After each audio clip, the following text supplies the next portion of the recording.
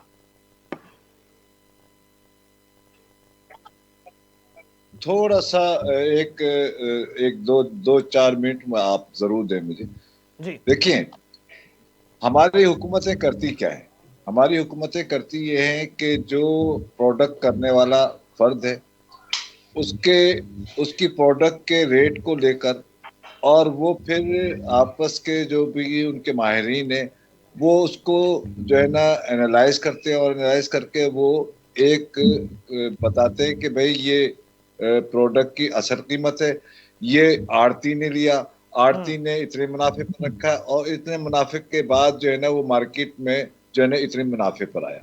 تو اس قسم کے یہ 3 بیریئر کو جب یہ کراس کرتے ہیں تو اس کے بعد یہ پتہ چلتا ہے بھئی کہ آڑتی کے بعد جو ریٹیلر کے پاس جو آیا ہے اس کے درمیان جو ہے نا جو منافع اٹھانے والا فرد ہے وہ جو ہے نا پروڈکٹ پروڈیوس کرنے والے سے زیادہ منافع کما رہا ہے, لہذا اس کے منافع کو کسی طریقے سے کرٹیل کیا جائے. تو جب اس کے منافع کو کرٹیل وہ کرتے ہیں تو پورا مارکیٹ اس میں انوالو ہوتا ہے. اچھا, پورا مارکیٹ انوالو جب ہوتا ہے تو چونکہ ہماری سوسائٹی, یہ ہمیں مان لینا چاہیے, اس حقیقت کو جو ہے وہ ہمیں تسلیم کر لینا چاہیے کہ پاکستان کی پوری سوسائٹی جو ہے نا کرپٹ سوسائٹی ہے, کرپٹ سوسائٹی ہے, ذہنی طور سے یہ کرپٹ سوسائٹی ہے. لہذا ذہنی طور سے پروڈیوس کرنے والے سے لے کر آڑتی, آڑتی سے لے کر ہول سیلر, ہول سیلر سے لے کر ریٹیلر, تو یہ سب ہے کرپشن کے شکار. اور اس کرپشن کا جو ہے نا جہاں جہاں سے وہ نکالتے ہیں اندازہ کر کے کہ یہاں سے بچت ہو سکتی ہے, یہاں سے بچت ہو سکتی ہے, تو اس کے بعد یہ اپنے طور سے نوٹیفیکیشن کر دیتے ہیں عوام کو بہلانے کے لیے یا عوام کو خوش کرنے کے لیے. حالانکہ گراؤنڈ ریئلٹیز یہ ہوتی ہیں کہ چونکہ ایک کرپٹ ملک کی کرپٹ عوام, کرپٹ آڑتی, corrupt wholesaler, corrupt retailer, تو وہ کرپٹ جو عوام ہول سیلر ریٹیلر کے درمیان آپ جو ہے وہ ایمانداری کے جو کیلکولیشن کرتے ہیں, یقیناً درست کیلکولیشن ہوئی ہوگی. کے پی کے والوں نے بھی 15 روپے کی درست کیلکولیشن کی ہوگی, پنجاب والوں نے بھی درست کیلکولیشن کی ہوگی, لیکن صورت بات یہ ہے کہ اس کو امپلیمنٹ کون کروائے گا. اچھا, جو امپلیمنٹ کروانے والے ادارے ہیں وہ خود کرپشن کا شکار ہے. مثال کے طور پر ڈی سی ہے, ڈی سی کے نیچے جو ہے نا انتظامیہ ہے, اس انتظامیہ کے ایک ہرکارے جو پولیس والوں کے ذریعے کروائیں گے نا آپ, اس کے علاوہ تو آپ کے پاس کوئی فورس نہیں ہے. اب وہ فورس بھی کرپشن کا شکار ہے. تو یہ حکومتیں بنیادی طور سے جو قیمتیں مقرر کرتی ہیں وہ قیمتیں مقرر کرنے میں یقیناً ان کے تجزیے یا ان کے انالیسز یا ان کے معاشی جو ذہین لوگ بیٹھے ہوتے ہوں گے وہ درست کر رہے ہوتے ہیں, لیکن وہ سماج کی جو ذہنی سطح ہے, سماج کا جو مزاج ہے کرپشن کا, وہ سمجھنے سے قاصر رہتے ہیں. جب وہ سمجھنے سے قاصر رہتے ہیں تو نہ وہ کرپشن رکتی ہے, نہ وہ افراد رکتے ہیں,